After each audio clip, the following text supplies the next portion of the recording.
have this conversation with your mind several times before it acknowledges that you are in charge and that you really mean what you say.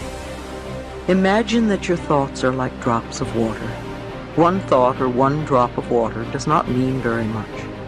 As you continue to repeat the same thoughts over and over, you first notice a stain on the carpet, then there's a little puddle, then a pond, and as these thoughts continue, they can become a lake and finally an ocean.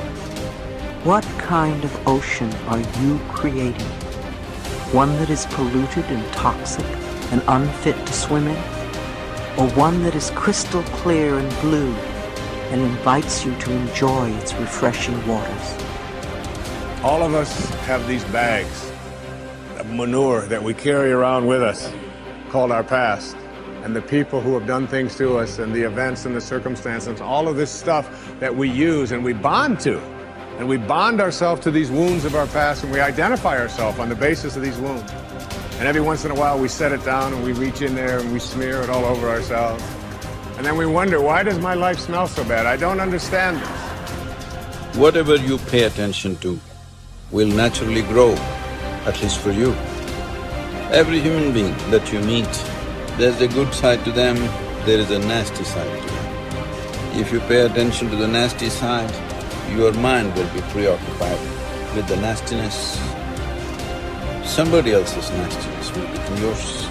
And because of that, you will receive more and more of that from all around. If you pay attention to the best, even though in some people it may be a minuscule, if you pay attention to the best, it will grow, at least in your mind. In your experience, it will grow. There is a good chance it will grow in them also. You're never going to get enough. You already are everything. You're everything that you need. Think of it for just a moment. Everything that you need to have total bliss, perfection of your life, you already are. You already have it. You came into this world with nothing. That's how you're going out. And the time that you have here, what you have is your uniqueness, your specialness, and you don't need anything else. Now think on this. If you don't know how to appreciate what you have and where you are in your life, you don't need anything else. Because if you do get something else, you won't know how to appreciate that either. You'll just want more. Or you'll want it to be different. Or you'll want it to be the way it used to be. Or you'll want someone else to be the way you think they should be.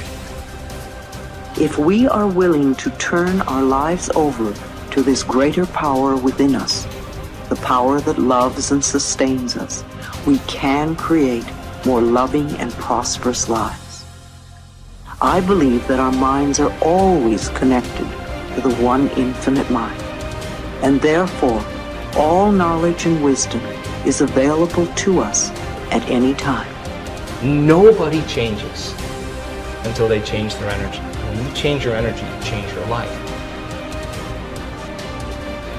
See, it has nothing to do with the external activity that you're doing. It's got something to do with the internal systems as to how they're functioning. Essentially, it means neither your body, nor your mind, nor your chemistry, nor your emotions, nor your energy are taking instructions from you. They're doing their own thing. Once your machine is not in your control, being peaceful is impossible. I'll tell you, you get into your car and now you go there and you want to turn this way. You do this to the steering, it goes this way. Can you peacefully drive this car? Can you? No. Anxiety is natural, isn't it? This is what has happened to your vehicle. It's out of control. You've never done anything to find out where the steering wheel is, first of all. This is not that simple as a car, this is a super computer. Now the problem is most people have not even bothered to find the keyboard. They think if they do this, somehow it'll work. When you're given such a highly sophisticated machine, if you do not conduct it properly, it will cause many problems to you. By accident it's working. I want you to know this is made this way. If you hold your hands like this, it'll breathe one way. If you just turn it around, the very way you breathe, the breathing pattern itself changes in your lungs. You can try it if you want when you have the time. This way, this way. I'm saying everything that you do, fundamental changes are happening in this machine because it's such a sophisticated machine. It's more than a touch screen. If you just wish it, it will happen. When you have such a sensitive and sophisticated machine and you are operating like a blacksmith, then being peaceful seems to be difficult. Peace is not the highest goal in your life, it is the most fundamental requirement. Don't ever set peace as the highest goal. If you do that, you'll only rest in peace. You must see, to be peaceful is the first thing in your life, isn't it? If you want to do anything sensibly in your life, if you want to conduct any situation in your life sensibly, to be peaceful and happy is fundamental. All improvement in your life begins with an improvement in your mental pictures. We know that because of the law of correspondence, that your outer world tends to be a mirror of your inner world. This means that what you see on your outside, what you see in your relationships, your health, your work, your customers, and so on, tends to be a result of the pictures you have inside. We also know that your self-image controls your performance. It is the way you see yourself and think about yourself inside determines how you act on a day-to-day basis.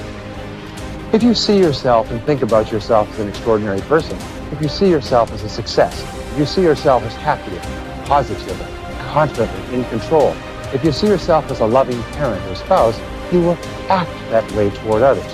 So therefore, all improvement in your life begins with an improvement in your mental pictures, with you consciously and deliberately selecting the pictures that you're going to allow your mind to dwell upon. And that word dwell is terribly important. When you dwell upon a picture, your subconscious mind, just as with affirmations, accepts the picture as a command and goes to work to bring that picture into your reality. It's the most phenomenal thing. Your subconscious mind controls your reticular activating system or your reticular cortex as well. The reticular activating system is very interesting. It's a small part of your brain. It's like a switchboard in your brain that controls all incoming impulses. Let me give you an example. If you begin to tell your brain that you intend to be a great success in your field, that you are going to move to the top, that you're going to be one of the most esteemed people in what you do, if you're going to make a lot of money, whatever it happens to be, this is accepted as a command. The reticular cortex switches on all these switches, and from then on, you begin to see all kinds of possibilities that help you move toward achieving that goal. Why is it that successful people move so rapidly toward achieving their goals?